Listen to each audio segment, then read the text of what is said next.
स्वागत है आपका कमलेश सिमल्टी क्लासेस में। पिछले वीडियो में हमने पढ़ा था अवर्गीकृत आंकड़ों का माध्य, माध्यक और बहुलक किस तरीके से निकाला जाता है।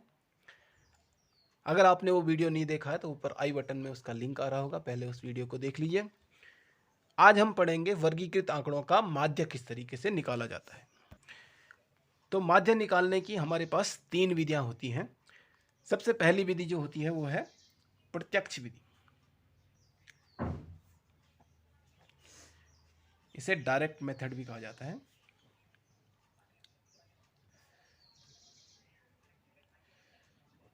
दूसरी विधि होती है कल्पित माध्य विधि।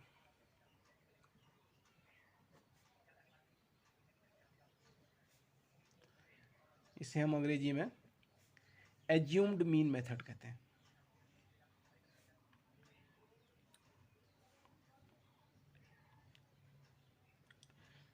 और तीसरी विधि हमारे पास होती है पग विचलन विधि।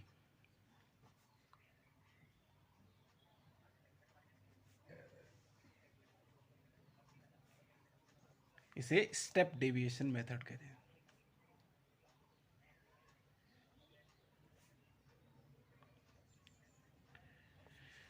तो एक उदाहरण की मदद से हम समझते हैं कि ये तीनों विधियां कैसे काम करती हैं और कैसे इनसे माध्य का कैलकुलेशन होता है।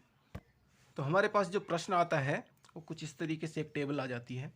इस टेबल के अनुसार हमारे पास एक विशेष आयु वर्ग के छात्रों की संख्या दी गई है। जैसे 0 से 10 के बीच 2 छात्र हैं, ऐसे ही 10 से 20 के बीच 3 छात्र, 20 से 30 7, 30 से 40 6, 40 से 50 6 और 50 से 60 के बीच भी 6 छात्र हैं।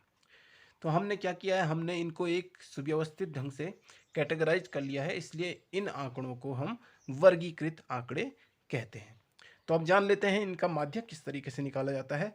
सबसे पहले समझते हैं प्रत्यक्ष विधि से इनका माध्य किस तरीके से निकलेगा। तो इसके लिए हम एक टेबल बना लेते हैं। तो जो आयु वर्ग है ये इसमें वर्ग अंतराल कहलाता है। हमें ये 0 से 10, 10 से 20, 20 से 30, 30 से 40 ये वर्ग अंतराल दिया गया है। इसे क्लास इंटरवल या वर्ग अंतराल कहा जाता है। इस वर्ग अंतराल में जो जहाँ से सीमा शुरू हो रही है 0 से 10 है तो हम 0 को निम्न सीमा या लोअर लिमिट कहते हैं, और 10 तक है तो 10 को हम उच्च सीमा या अपर लिमिट कहते हैं। तो किसी भी वर्ग अंतराल में जो पहला वाला जहाँ से वो शुरू होता है उसे हम निम्न सीमा, और जहाँ तक वो खत्म हो रहा है उसे हम उच्च सीमा कहते हैं। जो हमें छात्रों की संख्या दी गई है ये बारंबारता कहलाती है। इसे फ्रीक्वेंसी या FI से डिनोट किया जाता है। तो हमने जो बारंबारता है या छात्रों की संख्या है उसे बारंबारता के नीचे इस तरीके से लिख दिया। अब हमें इस टेबल में XI को कैलकुलेट करना पड़ता है। XI वर्ग अंतराल का मध्य बिंदु, इसे क्लास मार्क भी कहा जाता है। ये जो भी वर्ग अंतराल हमें दिया गया है उसका मध्य में कौन सा अंक होगा उसका मान XI होता है। तो इसको निकालने का एक तरीका भी है। हम अगर 0 और 10 का हमें XI का मान कैलकुलेट करना है तो हम इसकी निम्न सीमा, तो सपोज 0 और 10 है तो निम्न सीमा 0 हो गई, उच्च सीमा हो गई 10, हम उन दोनों का माध्य निकाल देते हैं। तो दोनों का माध्य कैलकुलेट करने का तरीका है दोनों को जोड़ के और 2 से विभाजित कर देना है। तो ये हो जाएगा 10/2 यानी 5। तो पहले वाले वर्ग अंतराल में जो XI का मान होगा वो 5 होगा। इसी तरीके से इन दोनों के जो मध्य का अंक होगा तो आप देख के भी कैलकुलेट कर सकते हैं। 10 और 20 के ठीक बीच में क्या होगा, 15 ही होगा। चाहे तो आप 10 और 20 को जोड़ के 30, 30 में 2 का भाग देंगे तो 15 आ जाएगा। इसी तरीके से 20 और 30 के बीच में 25, 30 और 40 के बीच में 35, 40 और 50 के बीच में 45 और 50 और 60 के बीच में 55। इस तरीके से हमने XI का मान कैलकुलेट कर दिया। अब प्रत्यक्ष विधि में हमें FI XI का मान निकालना पड़ेगा। FI XI का मतलब हुआ FI गुणा XI, यानी जो भी FI का मान है उसमें XI के मान को गुणा कर देना है। तो पहले वाले इंटरवल में देखें तो FI का मान 2 और XI का मान 5, तो FI XI हो जाएगा 10। इसी तरीके से दूसरे इंटरवल में 3 × 15 45, 7 × 25 175 और 6 गुणा 35 210 और 6 गुणा 45 हो गया 270, 6 गुणा 55 330। तो हमने FI XI का मान टेबल से कैलकुलेट कर दिया। इसके बाद हमें सिग्मा FI का मान निकालना है। सिग्मा FI, सिग्मा हमने पिछले वीडियो में भी पढ़ा था। सिग्मा का अर्थ होता है समेशन या फिर योग। तो हमें FI में जितने भी टर्म हैं उन सब का योग निकालना है। तो इन सब को जोड़ देना है और जोड़ के आएगा 30। इसी तरीके से हमें सिग्मा FI XI का मान भी निकालना है। सिग्मा FI XI, और अगर मैं इन सबको जोड़ूं तो इनका मान आ रहा है 1040। तो जब भी हमें प्रत्यक्ष विधि से माध्य निकालना हो तो हम इस तरीके से एक टेबल तैयार कर लेंगे जिसमें CI, FI, XI और FI XI का मान हमें निकालना होगा। उसके बाद हमें सिग्मा FI और सिग्मा FI XI का मान निकालना है। अब इसके बाद जो हमारा माध्य का सूत्र होता है प्रत्यक्ष विधि के लिए, x बार, इसे माध्य कहते हैं, x बार बराबर होता है sigma FI XI upon sigma FI। ये माध्य का सूत्र है प्रत्यक्ष विधि के लिए। तो अभी हमें सारे मान तो हमें पता ही है। सिग्मा FI XI का मान हमने अभी कैलकुलेट किया और सिग्मा FI का मान भी हमने निकाल दिया है। तो x बार बराबर होगा, सिग्मा FI XI का मान निकाला था 1040/30, और अगर हम इसको कैलकुलेट करें तो हमारा आंसर आ जाएगा 34.66। यानी इस वाले प्रश्न में जो माध्य है वो 34.66 होगा। अब जान लेते हैं कल्पित माध्य विधि या एज्यूम्ड मीन मेथड से माध्य किस तरह से कैलकुलेट होता है।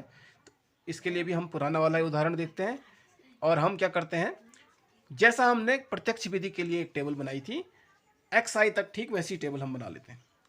सेम यही टेबल हमने पिछले वाले मेथड में भी बनाई थी XI का मान निकालने के लिए। अब हमें इसमें, क्योंकि कल्पित माध्य है तो हमें एक माध्य अपने आप कल्पना करके मानना पड़ेगा। तो हम XI में कोई भी मध्य वाला एक मान, हम उसे कल्पित माध्य मान लेंगे, उसे हम A मान लेंगे। सपोज हमने 25 को A मान लिया, आप बीच में किसी को भी ले सकते हैं। तो हमने 25 को A मान लिया, इसे हम एज्यूम्ड मीन कहते हैं। अब हमें अगला इसमें जो कैलकुलेट करना होता है वो होता है डेविएशन।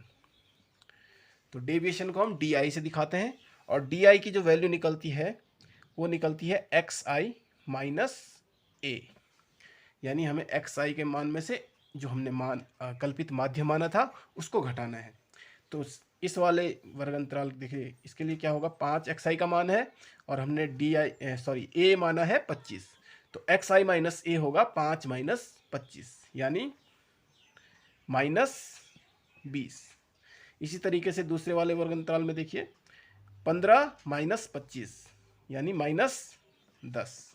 तीसरे में 25 माइनस 25 0, 35 माइनस 25 10, 45 माइनस 25 20 और 55 माइनस 25 30। तो इस तरीके से हमने DI का मान कैलकुलेट कर दिया। अब हमें जो नेक्स्ट निकालना है वो मान निकालना है FI DI का। फिर से वही FI DI का मतलब हुआ FI और DI को गुणा करना है। तो 2 गुणा -20 -40। इसी तरीके से 3 गुणा -10 -30। 7 गुणा 0 0। 6 गुणा 10 हो गया 60। 6 गुणा 20 120 और 6 गुणा 30 180। इस तरीके से हमारी टेबल कंप्लीट हो गई। इसमें हमें CI FI तो क्वेश्चन में दिया होगा, XI का मान कैलकुलेट करना है सबसे पहले, फिर XI में बीच वाला कोई भी पद को एक माध्य मान लेना है, कल्पित माध्य A। उसके बाद हमें DI का मान निकालना है, वो निकलेगा XI माइनस A करके, और लास्ट में हमें FI DI का मान निकालना है, FI और DI को गुणा करके। उसके पश्चात फिर से हमें सिग्मा FI का मान निकालना है। सिग्मा FI मतलब इनका योग जो हमने पहले किया ही था 30, और हमें निकालना है सिग्मा एफ आई डी आई का मान, सिग्मा एफ आई डी आई। तो इन सब का अगर योग कर लें तो देखिए प्लस वाले तो सारे जुड़ जाएंगे और माइनस वाले उसमें से घट जाएंगे, तो इनको कैलकुलेट करके आ जाएगा 290। तो कल्पित माध्य विधि में जो माध्य का सूत्र होता है वो होता है एक्स बार बराबर A plus sigma F I D I upon sigma F I. तो इस सूत्र के हिसाब से सारे मान हमारे पास हैं। ए हमने जो माना था, ए का मान हो गया 25, सिग्मा एफ आई डी आई अभी कैलकुलेट कर दिया और सिग्मा एफ आई भी कैलकुलेट कर दिया। तो जो माध्य होगा वो होगा ए यानी 25 plus sigma F I D आई यानी 290 बटे 30, और अगर हम इसको कैलकुलेट करें तो ये हो जाएगा 25 प्लस 9.66 यानी 34.66। और अगर आपको ध्यान है तो पिछले वाले जो विधि थी उसमें भी मान यही आया था। तो हम तीनों विधियों से अगर मान निकालें तो मान हमेशा एक ही आता है। तो इस प्रकार से ये थी कल्पित माध्य विधि माध्य निकालने की। तो अब समझ लेते हैं पग विचलन विधि से माध्य किस तरीके से निकाला जाता है। तो वही पुराने उदाहरण में देखते हैं। हमने एक टेबल सेम कल्पित माध्य विधि की तरह तैयार कर दिया, केवल हमने एफ आई डी आई वाला पोर्शन छोड़ दिया है। तो हमें डी आई तक सेम वही कैलकुलेशन करनी होती है जैसा हमने कल्पित माध्य विधि में की थी। इसके आगे हमें पग विचलन विधि में यू आई का मान निकालना होता है। तो यू आई जो होता है वो होता है डी आई अपॉन एच या फिर एक्स आई माइनस ए अपॉन एच। अब इसमें एक नया टर्म आ गया एच। एच होता है साइज ऑफ क्लास इंटरवल, यानी जो हमारे पास वर्ग अंतराल है उसका आकार कितना है, उनके बीच कितने कितने का गैप है। तो 0 और 10 के बीच में 10 का गैप है, यानी 10 और 20 सबके बीच में हमें 10-10 का गैप है। तो हमारे एच का मान हो जाएगा 10। तो यू आई का मान कैलकुलेट करने के लिए हमें -20 यानी डी आई के जो भी मान है उसमें 10 से भाग देना होगा। तो पहले वाले वर्ग अंतराल में हमारा मान हो जाएगा -20/10 यानी -2। इसके लिए -10/10 यानी -1, 0/10 यानी 0, 10/10 हो गया 1, 20/10 2 और 30/10 3। इस तरीके से हम यू आई का मान कैलकुलेट कर लेंगे। अब इसके बाद हमें एफ आई यू आई का मान निकालना है। तो एफ आई यू आई का मान फिर से वही एफ आई और यू आई को गुणा करके निकलेगा। तो 2 गुणा -2, एफ आई का मान 2, यू आई का मान -2, -4, इसी तरीके से -3, 0, 6, 12 और 18 हो जाएगा। तो हमारी ये टेबल कंप्लीट हुई। अब हमें इसमें फिर से वही सिग्मा एफ आई का मान निकालना है जो कि 30 होगा, और सिग्मा एफ आई यू आई का मान निकालना है। यहाँ भी देखिए प्लस वालों को जोड़ दीजिए, 30 और 36, और माइनस वालों को जोड़ के आ गया -7। तो 36 - 7 हो गया 29। अब जो पग विचलन विधि में माध्य का सूत्र होता है वो होता है A plus sigma F I U I upon sigma F I into H. ये पग विचलन विधि में माध्य निकालने का सूत्र है। इसमें से सारे मान हमें पता है तो हम मान रख लेते हैं। ए का मान 25 plus sigma F I U I हो गया 29 बट्टे सिग्मा एफ आई का मान है 30 और एच का मान था 10। तो अगर हम इसको आगे कैलकुलेट करें तो ये हो जाएगा 25 प्लस ये कैंसिल आउट हो जाएगा 29/3 यानी 25 प्लस 9.66 जो कि हुआ 34.66। तो इस तरीके से पग विचलन विधि द्वारा माध्य निकाला जाता है। तो दोस्तों ये थी माध्य निकालने की तीनों विधियां। अब अगर आपको थोड़ा सा भी कन्फ्यूजन है कि टेबल में कैसे कैसे मान निकाले जाएं, तो प्रत्यक्ष विधि में हमें सूत्र याद रख लेने हैं, तीनों विधियों के हमें सूत्र याद रख लेने हैं। तो देखिए प्रत्यक्ष विधि में x बार यानी माध्य बराबर था सिग्मा एफ आई एक्स आई अपॉन सिग्मा एफ आई, यानी हमें इसमें एक्स आई का मान चाहिए होगा और एफ आई एक्स आई का मान चाहिए होगा, फिर उनका समेशन।